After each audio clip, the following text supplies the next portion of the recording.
घर के लिए किया, और हमने तो ये कहा भी नहीं था कि आपस में लड़ जाओ, हम तसादुम के खिलाफ हैं। उस वक्त भी हमने कहा था कि अदालत का फैसला मानो, कानून की बात मानो। हमारे लिए कहा गया जो आजम का सर लाएगा वही राम भक्त कहलाएगा। इसी विदिशा की सड़कों पर हमें काले झंडे दिखाए गए। हमने किसी बच्चे को अपना दुश्मन नहीं माना। हम जानते थे वो नादान है, और विदिशा से अपना रिश्ता भी नहीं तोड़ा।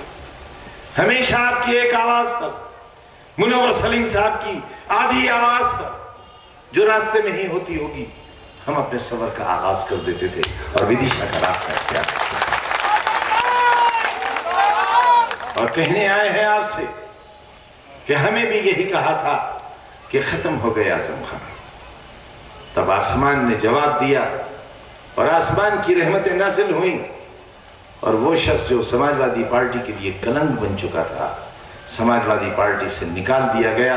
और उस दिन मुलायम सिंह यादव जी का कद और बढ़ गया जब उन्होंने पूरे हिंदुस्तान और हिंदुस्तान में रहने वाले कमजोर मुसलमानों से उस जुल्म की माफी मांगी जो किसी नापतन देश के नाते उनसे हो गई थी।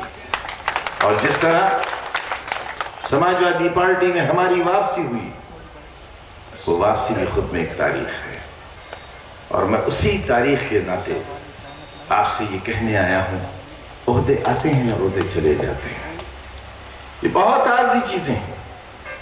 हम 3 बार की जिंदगी का है या उसकी मौत का। कोई नहीं कह सकता कि जिंदगी के वकार की इंतहा क्या है और उसके तनज़्ज़ुल की इंतहा क्या है। मगर हम अगर अपने आप को संभाल कर न रखें, हम अपने अंदर के एहसास को